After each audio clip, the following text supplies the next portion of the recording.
બગસરા શાળામાં વિદ્યાર્થીઓ બ્લેડથી કાપા માર્યા અને ઘટનાને લઈને ડીઈઓ કિશોર મિયાણીનું નિવેદન સામે આવ્યું છે। 10 જેટલા વિદ્યાર્થીઓએ બ્લેડ મારી અને કોઈ કસૂરવાર જણાશે તો કાર્યવાહી પણ હાથ ધરવામાં આવશે। વિદ્યાર્થીઓ અને શિક્ષકો સાથે વાત કરીશું તેવું પણ કહેવામાં આવ્યું છે। કયા સંજોગોમાં ઘટના બની તેની તપાસ ચાલુ છે અને તે અંગે તપાસ હાથ ધરવામાં આવી છે।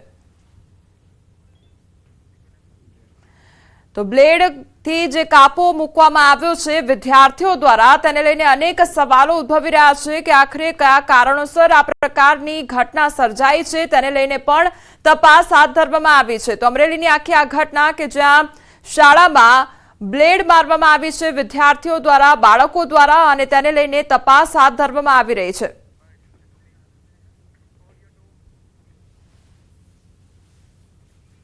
આવું કૃત્ય કરેલ છે એ જાણીશું અને કોઈ કક્ષાએ આમાં એવી બેદરકારી ધ્યાન ઉપર આવશે તો પછી શિક્ષાત્મક કાર્યવાહી કરશું। તો મુંજિયાસર શાળાના આચાર્યનું નિવેદન પણ સામે આવ્યું છે। 18 અને 19 તારીખે આ ઘટના બની। અમને 20 તારીખે બાળકો દ્વારા માહિતી મળી હતી।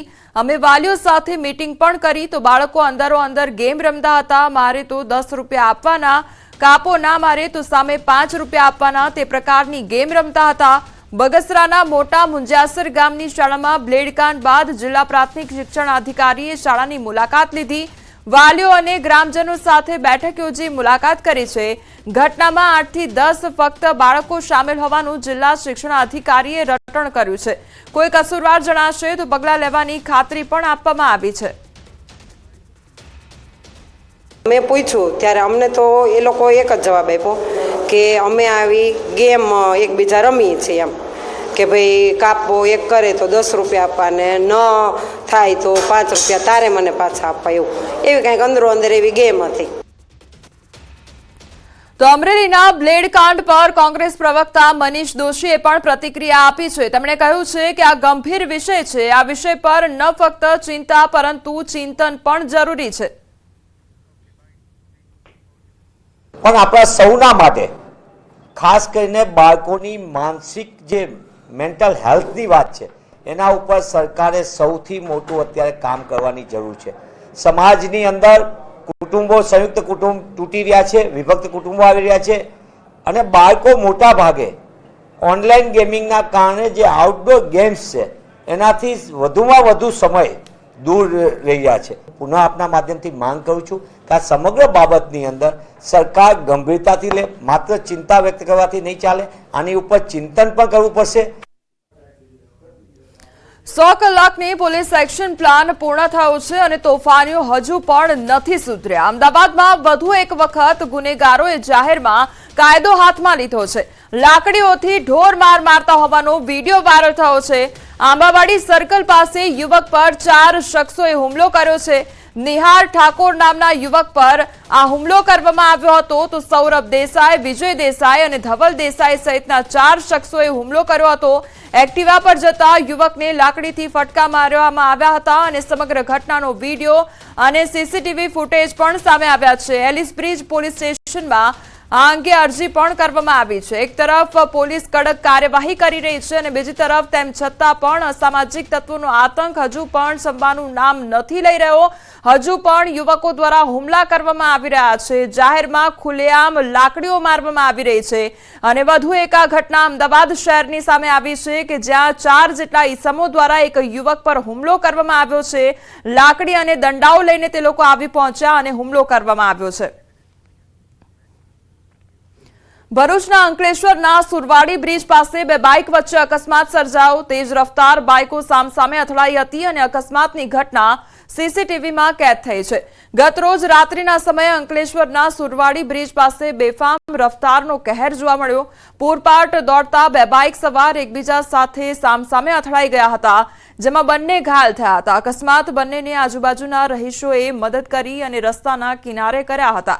તો સીસીટીવી ફૂટેજ સામે આવ્યા છે કે જ્યાં રફતારનો કહેર જોવા મળી રહ્યો છે। બંને બાઇક ચાલકો પૂરપાટ ઝડપે આવી રહ્યા હતા અને અકસ્માત સર્જાયો હતો। વલસાડના ધરમપુરના રાજમહેલ રોડમાં ગમખ્વાર અકસ્માત સર્જાયો અને આખી ઘટના સીસીટીવીમાં કેદ થઈ છે।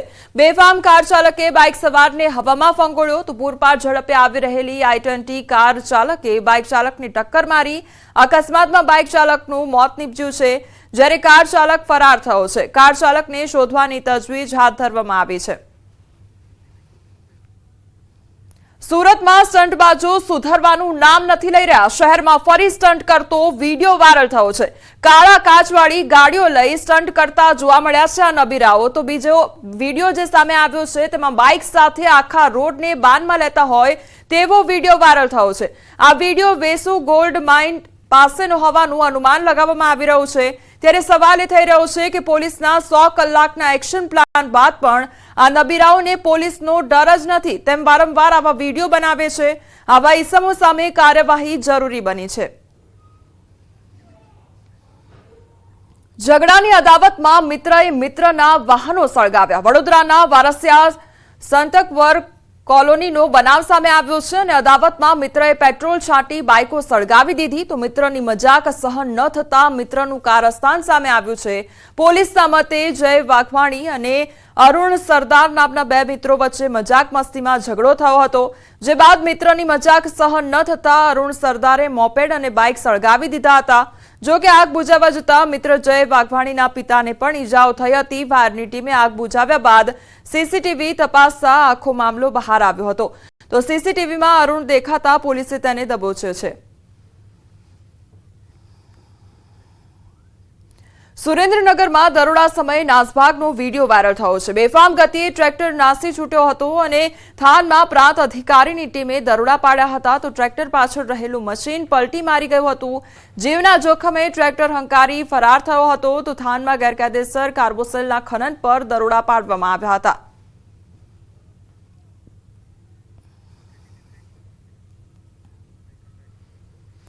અમદાવાદમાં બોપલમાં પતિએ કરી છે પત્નીની હત્યા અને પત્નીને હત્યા બાદ પતિએ પણ આત્મહત્યા કરી તો ગોધાવીના સ્પોર્ટ્સ સંકુલ ગ્રાઉન્ડમાં આખો બનાવ બન્યો છે। ઘર કંકાસ અને શંકાને કારણે પતિએ પત્નીની હત્યા કરી દીધી।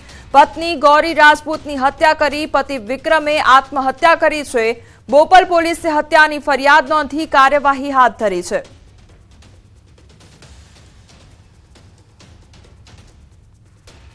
તો પતિ દ્વારા પત્નીની હત્યા કરી દેવામાં આવી છે અને ત્યારબાદ પતિ દ્વારા આત્મહત્યા કરવામાં આવી છે। ઘર કંકાસ તેમજ શંકાની લાગણી હતી તેના કારણે પતિ દ્વારા પત્નીની હત્યા કરી દેવામાં આવી છે।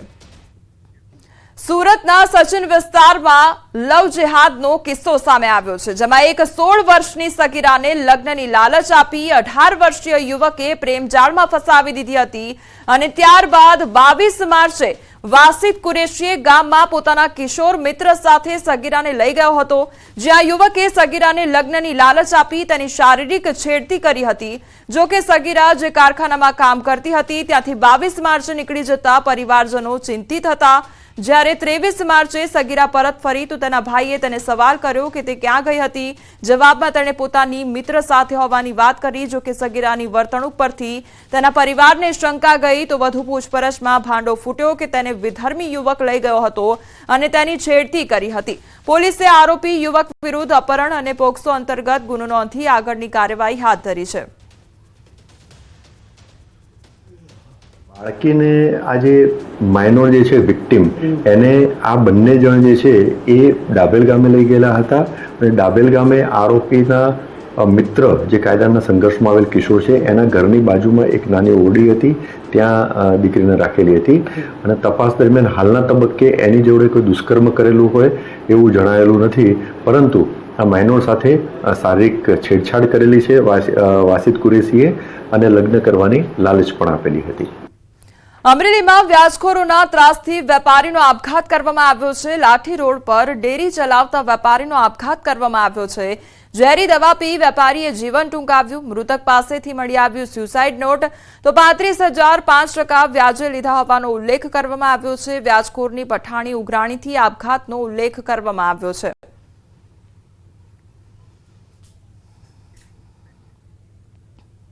દક્ષિણ ગુજરાતમાં સુરતના કામરેજ સહિત રાજ્યમાં હાઈવે પરના અનેક ટોલનાકા પર સ્થાનિક વાહનોને ટોલ ટેક્સમાંથી મુક્તિ આપવામાં આવી છે, ત્યારે તાપી જિલ્લામાં સુરત ધુલિયા નેશનલ હાઈવે પર ટોલ મુક્તિની માંગ સાથે સ્થાનિક આગેવાનો વિરોધ પ્રદર્શન કરી રહ્યા છે. માંડલ ટોલ પ્લાઝાને સ્થાનિકો બ્લોક કરી માજી સાંસદ અમરસિંહ ચૌધરી સહિતના આગેવાનો ટોલ પ્લાઝા પર જ ધરણા પર બેસી જ્યાં સુધી સ્થાનિક વાહનોને ટોલ ફ્રી કરવામાં ન આવે ત્યાં સુધી ટોલ પ્લાઝા પર બેસી રહેવાની ચીમકી ઉચ્ચારવામાં આવી રહી છે. આ વિરોધના કારણે વાહનોની અવરજવર પણ થંભી ગઈ છે. છેલ્લા કેટલાક વખતથી ટોલ ટેક્સ માટે જુદા જુદા લોકો જુદા જુદા સંગઠનો પ્રયાસ કરતા હતા અને માગણી કરતા હતા કે ટોલ ટેક્સમાંથી મુક્તિ આપો તાપી જિલ્લાને. કારણ કે કામરેજની અંદર સુરત જિલ્લાને ફ્રી છે, ભરૂચની અંદર ભરૂચ જિલ્લાને ફ્રી છે, નવસારીની અંદર નવસારી જિલ્લાને ફ્રી છે, વાપી વલસાડ જિલ્લાને ફ્રી છે. આખા ગુજરાતની અંદર જે તે જિલ્લાને ટોલ ટેક્સમાંથી મુક્તિ આપવામાં આવી છે. માત્ર તાપી જિલ્લો જ એવો છે કે જ્યાં ટોલ ટેક્સમાંથી મુક્તિ નથી મળતી. હું જોયા કરતો હતો ઘણા વખતથી કે આ શું કરે છે, મારી પણ ધીરજ ફૂટી ગઈ છે. અમદાવાદ એએમસીના ટાઉન પ્લાનિંગ કમિટીનો મહત્વનો નિર્ણય કરવામાં આવ્યો છે. જાહેરાત રસ્તા પર લાગેલા હોર્ડિંગ્સની બાકી રકમ વસૂલ કરવા ટીપી ચેરમેનનો આદેશ કરવામાં આવ્યો છે, તેમજ 90 કરોડ જેટલી માતબર રકમ વસૂલવાની બાકી હોવાનો ખુલાસો કરવામાં આવ્યો છે. સાથે જ જાહેર રસ્તા પર મંજૂરી વગર લગાવેલા હોર્ડિંગ્સ પણ દૂર કરવા માટે સૂચના આપવામાં આવી છે. હોર્ડિંગ્સની બાકી રકમ સત્વરે રિકવરી કરવા માટે સૂચના પણ આપવામાં આવી છે. જુદા જુદા પ્રકારના આજે જાહેરાત એજન્સીઓ મ્યુનિસિપાલિટીની સામે કોર્ટ કેસ કરી જુદા જુદા બહાના હેઠળ ઘણા બધા કેસો કરી એની સામે સ્ટે ને એ બધા સ્ટે કે વોટ એવર સ્ટેટસ કોને બધું લીધું છે, એના કારણે વસૂલાતો અટકેલી છે. એ રકમ લગભગ 90 કરોડ જેવી થાય છે. એને આગામી દિવસોમાં આ અંગે શું કાર્યવાહી કરવી એ અંગે કમિટીએ સૂચના આપેલી છે. તો માણેક ચોકમાં આવેલ ઘાંચીની પોળમાં મકાન ધરાશાયી થવા મામલે મહત્વનો નિર્ણય કરવામાં આવ્યો છે. એએમસીની ટીપી કમિટીએ બાંધકામની મંજૂરી રદ કરી છે. તો મકાન ધરાશાયી થયું ત્યાં અન્ય મકાનના બાંધકામની પણ કામગીરી ચાલી રહી હતી. બાંધકામ કરનાર એન્જિનિયરની બેદરકારીથી મકાન ધરાશાયી થયું હતું. એએમસીના એસ્ટેટ વિભાગે કડક કાર્યવાહી કરવા પણ સૂચના આપી છે.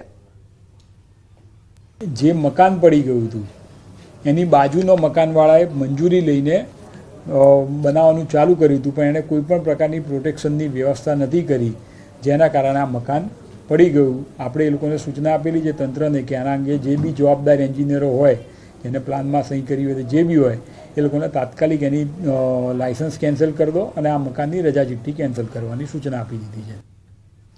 વડોદરામાં વોર્ડ 2 ના ભાજપ કોર્પોરેટર ભાણજી પટેલે સીન સપાટા કર્યા છે અને સમા જાધવ પાર્ક 4 રસ્તા પાસેની વરસાદી કેચપીટમાંથી પાણીની લાઇન લીકેજ થઈ હતી, જેથી કોર્પોરેટર ભાણજી પટેલ 4 ફૂટ ઊંડી કેચપીટમાં ઉતર્યા હતા. પાણી લાઇન લીકેજ ચેક કરી તેનો અધિકારી પાસે વિડીયો બનાવડાવ્યો. વિડીયો વાયરલ થતા પાલિકાના ઉચ્ચ અધિકારીએ ઉત્તર ઝોનના નાયબ કાર્યપાલક ઇજનેર યોગેશ વસાવાને નોટિસ આપી.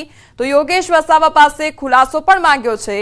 કોર્પોરેટરને કંઈ થઈ જતું તો જવાબદારી કોની તેને લઈને જવાબ માંગવામાં આવ્યો છે. કોર્પોરેટર ભાણજી પટેલના સીન સપાટા અધિકારીને ભારે પડ્યા છે.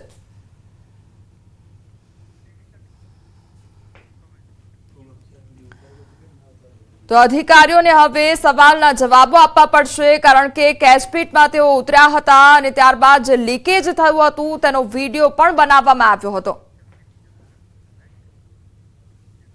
જામનગરમાં આરોગ્ય કર્મીઓની હડતાળ યથાવત રાખવામાં આવી છે. જૂની માંગણીઓને લઈને 17 માર્ચથી આરોગ્ય વિભાગના કર્મચારીઓ હડતાળ પર ઉતર્યા છે, જેમની સામે આરોગ્ય વિભાગ દ્વારા એસ્મા લાગુ કરવામાં આવી રહી છે.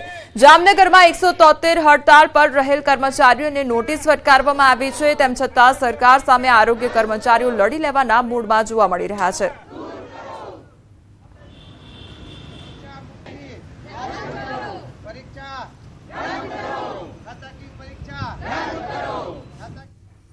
સમગ્ર રાજ્યભરના આરોગ્ય કર્મચારીઓની હડતાળ છે, ત્યારે રાજ્ય સરકારે પણ જે પ્રકારે શસ્ત્ર ઉગામ્યું છે અને એસ્મા લાગુ કરી અને જે કર્મચારીઓ છે તેમના વિરુદ્ધ કાર્યવાહી પણ કરવામાં આવી છે. જામનગરમાં પણ 173 જેટલા કર્મચારીઓને નોટિસ પાઠવી છે, તેમને છૂટા કરી દેવાની વાત પણ કરી છે અને ખાસ કરીને તમામ પ્રકારની અત્યારે કાર્યવાહી કરવામાં આવી રહી છે. શું કહેશો, તમારું આંદોલન કયા સ્ટેજ ઉપર અને અત્યારેની શું પરિસ્થિતિ, આજે શા માટે ભેગા? આજે અમે અમારી હડતાલ જે લડત છે ખાતાકીય એક્ઝામ જે છે ખાતાકીય એક્ઝામ છે એ અમારા વિષય 12ની વાત છે. અત્યારે તો અમારે માતૃબાળ કલ્યાણનું જ જોવાનું છે, માતા અને બાળક ઉપર જ કરવાનું છે. જો ખાતાકીય એક્ઝામ લેશે અને અમને 3 તક આપશે તો પણ અમે ફેલ જ થશું. અત્યારે અમારે ગુજરાતી વ્યાકરણ કે ઇંગ્લિશ વ્યાકરણ એવું કાંઈ અમારા મનમાં ન હોય. અત્યારે અમારે માતા અને બાળકને બચાવવાના જ પ્રયાસ કરવાનો હોય, અને જે અત્યારે અમે એને સેવા દઈ રહ્યા નથી અમારા આંદોલનમાં છે, અમારા હક માટે. જો અમારો હક સરકાર અમને આપી દે તો અમારી હડતાલ સમેટવા માટે અમે તૈયાર છીએ. અમારું આંદોલન ઘણા વર્ષથી ચાલુ છે. જે ગ્રેડ પે નું આંદોલન છે, અમને ટેકનિકલ ગણીએ અને અમને 2800 ગ્રેડ પે છે જે અમારો, અને ટેકનિકલ ગ્રેડ પે અમને આપી દઈએ એ જ અમારી સરકાર પ્રત્યેની માંગ છે. રિપોર્ટ પણ આવી ગયો, રિપોર્ટ અમારા ફેવરમાં છે. એટલે કે અમે લોકો ટેકનિકલ છીએ, અમારું કામ છે એટલે ટેકનિકલ ગણીએ છીએ અમે. સરકારની જે 4 સભ્યોની જે કમિટી હતી એમાં પણ એને પોઝિટિવ રિસ્પોન્સ આપ્યો છે. એટલે અમારી માંગણી એટલી જ છે કે એ જ કમિટીનો રિપોર્ટ છે એના આધાર ઉપર અમને ટેકનિકલ ગણે અને એમનો ગ્રેડ પે છે અમને આપી દે. અભિપ્રાય મળેલ છે પોઝિટિવ, અને એ જ અભિપ્રાયનો અમલવારી કરવા માટે અમે ખાસ કરેલું છે કે જે આ ઠરાવ લેખિતમાં આપો અને એની અમલવારી તાત્કાલિક કરો, જેથી અમને મળવા પાત્ર જે અમારા હકો છે એ તાત્કાલિક ધોરણે મળી શકે. એસમાં લગાડી અને અમારું જે અત્યારે પૂર જોશમાં જે અત્યારે હડતાલ હાલે છે એને વેરવિખેર કરવા માટે સરકાર ઉપરથી અમને એટલું પ્રેશર કરી અને 9 જિલ્લાની અંદર બધા કર્મચારીઓ છે જે MPW FW એને ટર્મિનેટ કર્યા. જામનગરમાં કરેલા નથી, પણ બીજા જે જિલ્લાઓ છે એની અંદર આટલું બધું પ્રેશર કરે છે. મતલબ એક જ છે કે એમની સાથે કોઈ આ હડતાલનું શસ્ત્ર ન ઉગામી શકે. જ્યારે અમારો નિર્ણય આવશે ત્યારે જ અમે હડતાલ સમેટશું. નિર્ણય આવશે ત્યારે જ હડતાલ સંતોષવામાં આવશે. જામનગરમાં પણ 173 જેટલા જે કર્મચારીઓ છે તેમની સામે ખાતાકીય તપાસ છે તેના માટેનું જે ચાર્જશીટ છે તે પણ આપી દેવામાં આવી છે, ને હાલ સામ દામ દંડ ભેટથી આ હડતાલ સમેટવામાં આવી રહી છે. તો બીજી તરફ આરોગ્ય કર્મચારીઓ પણ પોતાની હડતાલને લઈને અડગ છે. કિંજલ કારસરિયા, ન્યૂઝ 18 ગુજરાતી, જામનગર.